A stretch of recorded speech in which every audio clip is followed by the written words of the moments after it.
শক্তিশালী হবে। যুব আন্দোলন যদি আঙ্গুল তুলে, তাহলে ভারত আমাদেরকে আঙ্গুল তুলতে পারবে না। যদি যুব আন্দোলন ভারতের দিকে চক্ষু উঠায়, তাই ভারত আমাদের দিকে চক্ষু উঠাতে পারবে না। যদি যুব আন্দোলন হুঙ্কার ছাড়ে, ভারতের কেউ আমাদের হুঙ্কার ছাড়তে পারবে না। কয়েকদিন আগে ভারতের লোকজন বলছে জয় শ্রীরাম, আর আমাদের বাংলাদেশ থেকে আওয়াজ দিয়েছে নারায়ে তাকবীর, আল্লাহু আকবার। বাংলাদেশে দ্বিতীয় কোনো বিচার বহির্ভূত হত্যাকাণ্ড চাই না।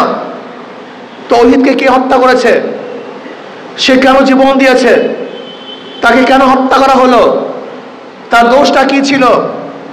আর যদি দোষ হয়, তাহলে বিচারকরা বিচার করবে, আদালত রায় দিবে। কিন্তু আমরা বাংলাদেশের দ্বিতীয় কোনো বিচার বহির্ভূত হত্যাকাণ্ড দেখতে চাই না।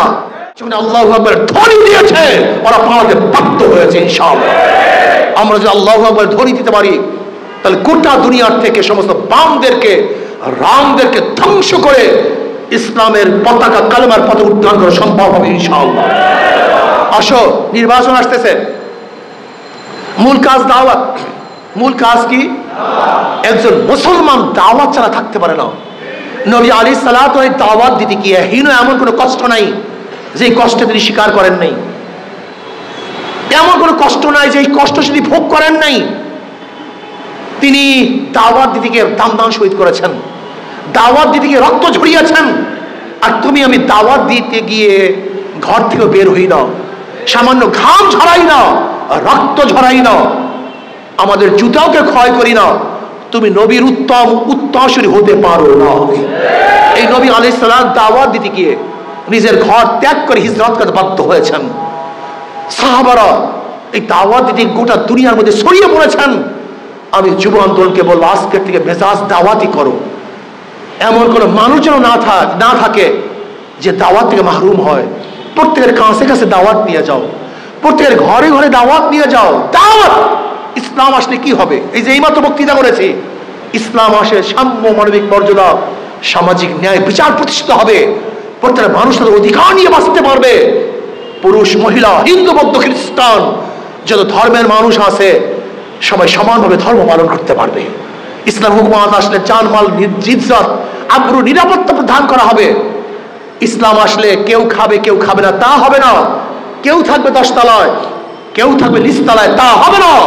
খোলা আকাশের নিচে মানুষ থাকবে না ইনশাআল্লাহ। কাজে আসি ইসলাম হুকুমত কায়েম করি, দাওয়াত দেই, সবাই কাছে কাছে যাই।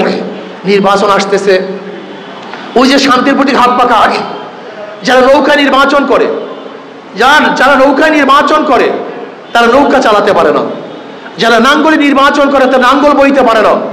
যারা ধানি নির্বাচন করে ধান কাটতে পারে না। যারা কুঠার কাস্তেরি নির্বাচন করে তারা লাকড়ি ফাটতে পারে না। কিন্তু হাত পাখে এমন এক প্রতীক যে নিয়ে নির্বাচন করে সেও চালাতে পারে। যারা নির্বাচন করে তারাও চালাতে পারে, পুরুষরাও চালাতে পারে, মহিলারাও চালাতে পারে, হিন্দুরাও চালাতে পারে, মুসলমানরাও চালাতে পারে, গরিবরা চালাতে পারে, ধনীরা। এই প্রতীক হলো হাত পাকা, শান্তির প্রতীক। কারেন্ট ফেল করে, হাত পাকা ফেল করে না।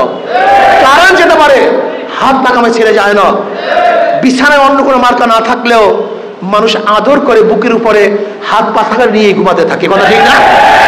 এই প্রতীক শান্তির প্রতীক, প্রতীক শান্তির প্রতীক। আমি বিশ্বাস করি হাত পাখা যদি বিজয় হয়, এই জনগণ বিজয় হবে। হাত পাখা বিজয় হয়, দেশ বিজয় হবে। হাত পাখা বিজয় হলে জাতি বিজয় হবে। হাত পাখা বিজয় হলে ইসলাম বিজয় হবে। হাত পাখা বিজয় হলে মানবতা বিজয় হবে। কাজে আসুন, আগামী দিনের রাষ্ট্র হবে, দেশ হবে কোন দেশ? ইসলামের দেশ।